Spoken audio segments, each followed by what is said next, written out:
ਜੀ ਬਸ ਭਾਈਆ ਨੇ ਜਿਹੜੀ ਕਬਰਸਤਾਨ ਦੀ ਜਿਹੜੀ ਤੁਸੀਂ ਵੀਡੀਓ ਜਿਹੜੀ ਹੈ ਸੁੱਟੀ ਹੈ, ਇਹ ਕਿਹੜੀ ਜਗ੍ਹਾ ਦੀ ਹੈ, ਕੀ ਤਫਸੀਲ ਹੈ ਜੀ?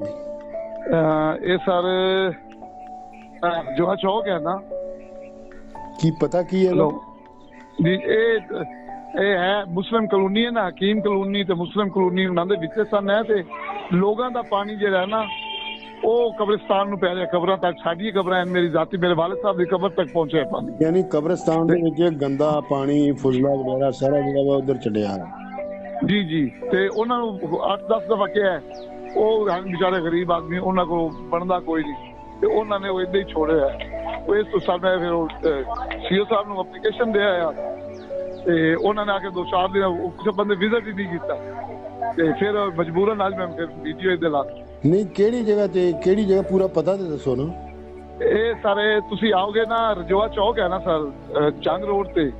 ਇਹ ਤੋਂ ਰਜੋਆ ਰੋਡ ਜਿਹੜਾ ਜਾ ਰਿਹਾ ਨਾ, ਅੱਗੇ ਸ਼ਹੀਨ ਫਾਊਂਡੇਸ਼ਨ ਸਕੂਲ ਹੈ, ਤੇ ਸ਼ਹੀਨ ਫਾਊਂਡੇਸ਼ਨ ਸਕੂਲ ਵਾਲੀ ਜਿਹੜੀ ਸੜਕ ਜਾ ਰਹੀ ਹੈ ਸਿੱਧੀ ਕਬਰਸਤਾਨ ਦੇ ਵਿੱਚ ਜਾ ਰਹੀ ਹੈ, ਥੋੜਾ ਜਿਹਾ ਪਾਸੇ ਦੇ ਅੱਗੇ।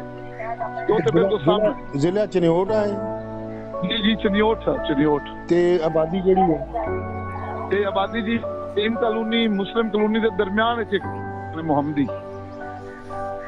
ਅੱਛਾ, ਤੇ ਤਹਿਸੀਲ ਕਿਹੜੀ ਪੈਂਦੀ ਹੈ? ਚਨਿਓਟ ਸਰ, ਜ਼ਿਲ੍ਹਾ ਵੀ ਚਨਿਓਟ ਹੈ, ਤਹਿਸੀਲ ਵੀ ਚਨਿਓਟ ਹੈ। ਅੱਛਾ, ਤੇ ਸੀਓ ਨੂੰ ਦਰਖਾਸਤ ਦਿੱਤੀ ਹੈ? ਜੀ ਸਰ, ਇਹ ਦਰਖਾਸਤ ਹੈ ਉੱਤੇ ਜਿਹੜੀ ਉਹ ਨਾਲ ਐਪਲੀਕੇਸ਼ਨ ਲਾਈ ਹੋਈ ਹੈ ਮੈਂ। ਉਹ ਦਰਖਾਸਤ ਕਿੱਥੇ ਹੈ? ਉਹ ਗਰੁੱਪ ਦੇ ਵਿੱਚ ਸੈਂਡ ਕਰੋ। ਜੇ ਸਰ ਗਰੁੱਪ ਦੇ ਵਿੱਚ ਸੈਂਡ, ਜਿੱਥੇ ਮੈਂ ਵੀਡੀਓ ਸੈਂਡ ਕੀਤੀ ਨਾਲ ਹੀ ਉਹ ਗਰੁੱਪ ਐਪਲੀਕੇਸ਼ਨ ਵੀ ਸੈਂਡ ਹੋਈ ਹੋਈ, ਸ਼ਾਹਦ ਅਹਿਮਦ ਦੇ ਨਾਮ ਦੀ। ਅੱਛਾ ਜੀ ਸਰ। ਕੀ ਨਾਮ ਤੁਹਾਡਾ? ਮੇਰਾ ਨਾਮ ਸ਼ਾਹਦ ਅਹਿਮਦ ਹੈ, ਮੈਂ ਸਕੂਲ ਟੀਚਰ ਹਾਂ ਸਰ। ਕਿਹੜੀ ਜਗ੍ਹਾ?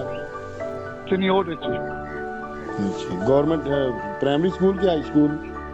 ਨਹੀਂ, ਹਾਈ ਸਕੂਲ ਵਿੱਚ ਮੈਂ ਹੁਣ ਰਿਟਾਇਰ ਹੋ ਗਿਆ ਸਰ, ਕੋਈ ਹੋ ਗਿਆ 4-5 ਮਹੀਨੇ। ਅੱਛਾ ਅੱਛਾ, ਠੀਕ ਹੈ ਜੀ, ਥੈਂਕ ਯੂ।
ठीक।